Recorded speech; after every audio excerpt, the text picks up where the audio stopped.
Hello, everyone. Thanks for tuning Blaque in once again to Authentic Black Goddess TV. I'm your host, QueenAShakur, and this is your daily vitamins. Okay, so as you're coming in, please feel free to go ahead and subscribe to the channel if you haven't done so already. Be sure to click the notification bell and click the word all so that you're notified each time the Queen Goddess goes live. All right, shout out to everyone in the chat and everyone tuned in to the Queen. So let's get into it. Now listen to this. First of all, I told you all previously about this asteroid that they claim was headed towards the Earth. Okay, so there's another report about that from the Daily Mail. It says asteroids could be approaching Earth undetected as NASA scientists find a danger zone that allows space rocks to sneak up on telescopes because of a quirk of the planet's daily rotation. So they say a football pitch wide asteroid passed within 43,500 miles of Earth back in 2019. However, astronomers only spotted it 24 hours before its closest approach. Now, experts led from the University of Hawaii at Manoa investigated why this was. They found that some approaching objects appear almost stationary in the sky. This occurs when movement east is exactly counteracted by the Earth's rotation. Apparently, stationary, slow-moving objects don't set off early warning systems. Now, they say some asteroids can sneak up on us thanks to a quirk in the Earth's rotation that makes them seem like they are barely moving, making them hard to detect. This is the warning that the NASA-funded experts have investigated as to how telescopes nearly missed a 328 feet wide asteroid that came within 43,500 miles of the Earth. Now, they say the space rock, dubbed as 2019, was the first object of its size to get that close to the Earth or the planet since 1908, but it was only spotted 24 hours before its approach. So the reason the team determined it was because it was moving towards us in such a way that its motion across the night sky was counteracted by the Earth's spin. Thus, to early warning systems like Pan-STARRS at Hawaii's Halaleika Observatory in 2019, they said the looking stationary, so it did not set off the automated detection software. In fact, according to experts, up to half of asteroids approaching the Earth from a danger zone east of opposition likely undergo periods of such apparent slow moving rotation. An asteroid is said to be at its opposition when its position in the sky, in the night sky, that is, places it along a line that intersects both the Earth and the Sun.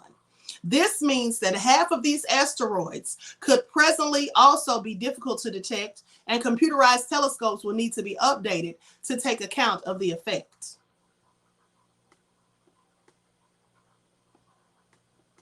Now, the study was undertaken by astronomer Richard Wainscoat of the University of Hawaii. They say near-Earth objects that approach from a direction east of opposition, most notably 0 to 2 hours east of opposition, are prone to periods of slow motion during their approach, according to researchers. And so anyway, they can't detect these things until the last minute, they say. Well, I'm going to tell you what, this sounds a whole lot like that movie that I was telling you all about a couple of weeks ago, Don't Look Up. So anyway, there's that. Now, they say this is supposed to be approaching sometime tomorrow. That's what they say. 43,000 miles per hour is what they claim. Now, listen to this. Texas hostage siege, Malik Faisal Akram's motive probed as Rabbi recounts synagogue attack. Now, they said investigation into the hostage crisis in Texas at the synagogue is still ongoing. A multinational investigation is underway after a British man allegedly held 4 people hostage for at least 10 hours at a synagogue in Texas on Saturday.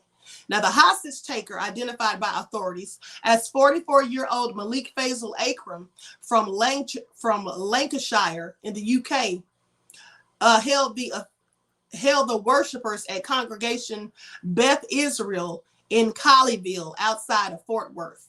They say a Facebook live stream of the Shabbat service was left running at first, and remote viewers heard him speaking to the police. So then, after hours of tense negotiations with a hostage rescue team, Akram was shot and killed in a reported firefight with authorities. Many details about the attack have yet to be clear, as an investigation by multiple law enforcement agencies in the U.S. and the U.K. remains ongoing.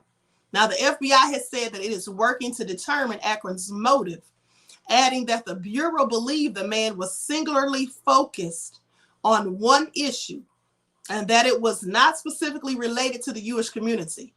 They say a rabbi who was among the 4 hostages spoke out on Monday and described how he threw a chair at Akram to escape. So they said, who is Malik Faisal Akram? New details about Malik Faisal Akram have continued to emerge in the days following the hostage situation. He allegedly held 4 people hostage in the congregation. Authorities say that he is 44-year-old, a British national from Blackburn and Lancashire, who is believed to have arrived in the U.S. via New York's John F. Kennedy International Airport about 2 weeks ago. Now, the Independence I.O. Dodd explains what we know about Akram and the attack so far. They say before he was killed in Saturday's standoff, Malik Faisal Akram was reportedly heard demanding the release of Afaya Siddiqui, a Pakistani neuroscientist serving 86 years in prison in a Texas jail for attempts to kill U.S. soldiers in Afghanistan.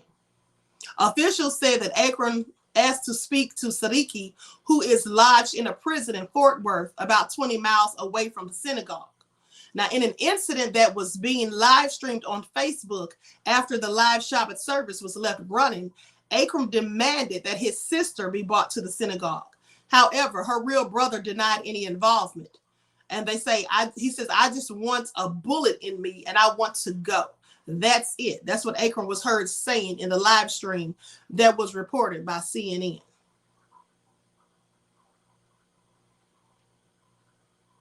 So anyway, that's just all real crazy. And they say 2 teenagers were arrested in Manchester a day after Malik Faisal Akram was shot and killed in a hostage crisis across the Atlantic in Texas. Greater Manchester Police, known as the GMP, they announced on Sunday evening that officers from Counter-Terror Policing Northwest had made 2 arrests in South Manchester in connection with Akram's attack. They said the teenagers, whose ages and gender have not been independently confirmed, remain in custody for questioning. And it remains unclear how they have been linked to the hostage situation. Now, a rabbi who was held hostage during Saturday's attack recounted the horrifying ordeal in an interview with CBS News on Monday morning. Rabbi Charlie Citron Walker of the congregation Beth Israel in Colleyville described how he and 2 other hostages were finally able to escape when he threw a chair at the suspect. He said, "We were threatened the entire time, but fortunately, none of us were physically injured.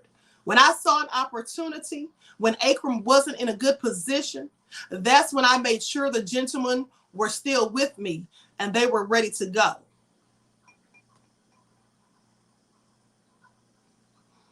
So anyway, that's all crazy. Let me see what you all are saying in the comments.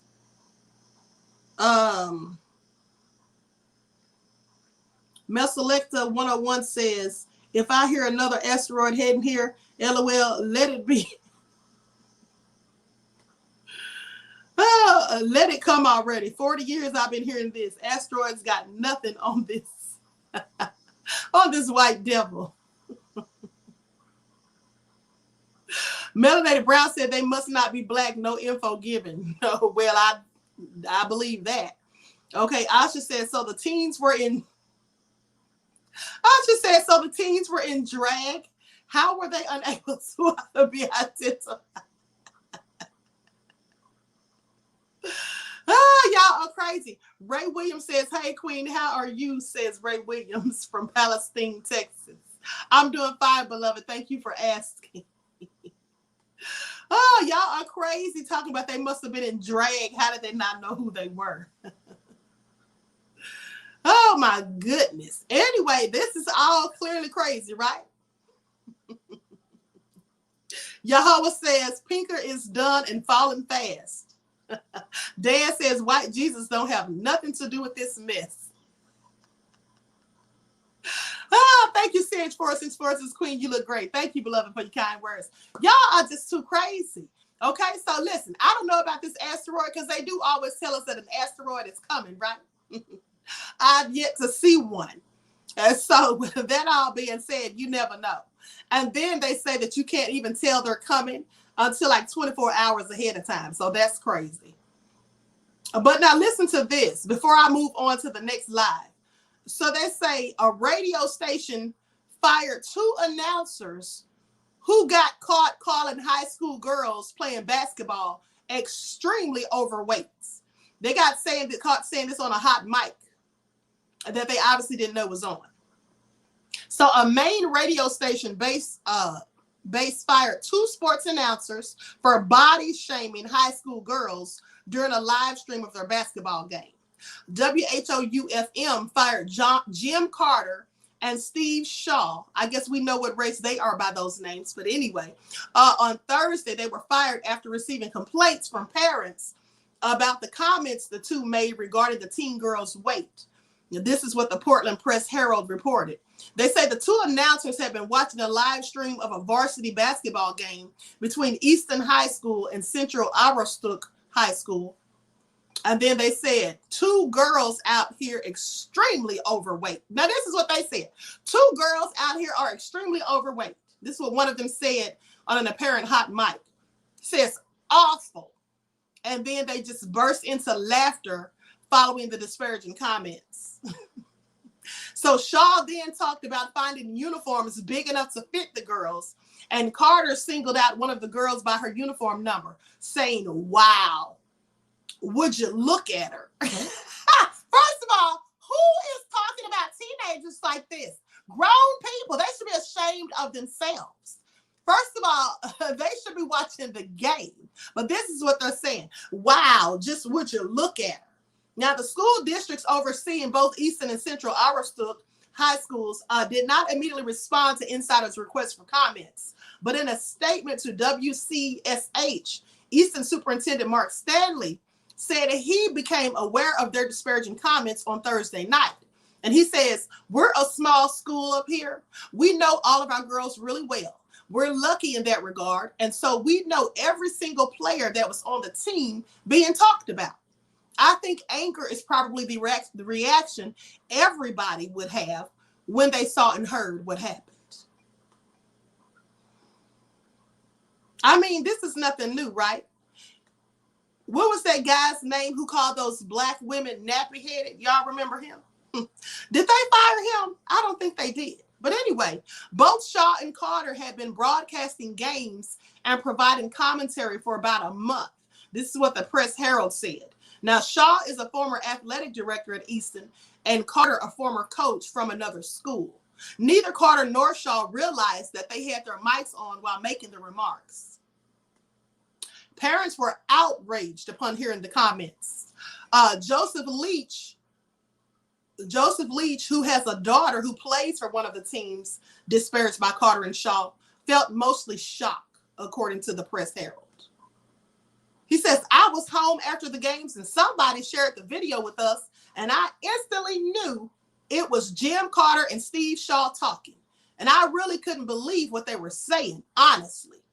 Now, Carter told the Press-Herald that he apologized to the superintendent. He said, "I don't even know what to say. Hopefully everybody can get through this and be okay." These people are absolutely too much. I mean, sitting there picking fun at children. How stupid could they be? Yes, Misfits, it is ridiculous. Superstar Bella says, "Nothing new, not unheard of grown men being inappropriate when it comes to young girls." Exactly, right? QueenAShakur says, "I remember, shame on them both." Yes. Anyway, Don Imus. Oh, he's dead? Yeah, that was Don Imus that said that about the nappy-headed hoes. Remember he called the black girls that playing basketball? I didn't know he was dead, honey. He died December 27, 2019. Well, may he rest in peace, okay? Please. That's just all crazy. Big Zilla said, how mayo and wicked of them. Absolutely. And so anyway, hold on. Melanated Brown said, got telling them how you really feel. Oh, Mr. Mystical Black Realm says that was Don Imus who made them disparaging remarks. Yes, that's who that was. Thank you, beloved. So with that all being said, I'm going to conclude this broadcast. Everyone be sure to like and share, subscribe to the channel if you haven't done so already. I hope to see you all in the next chats on the QueenAShakur, or the QueenAShakur TV show. That's coming up immediately following this one. So please make sure you tune in, because we got to talk about Kabami. All right. She's in Atlanta and giving her remarks on Dr. King and, her reflections or whatever, and talking about how freedom is under assault. So let's talk about that. So everyone, please like and share, and I hope to see you all in the next chats. Peace.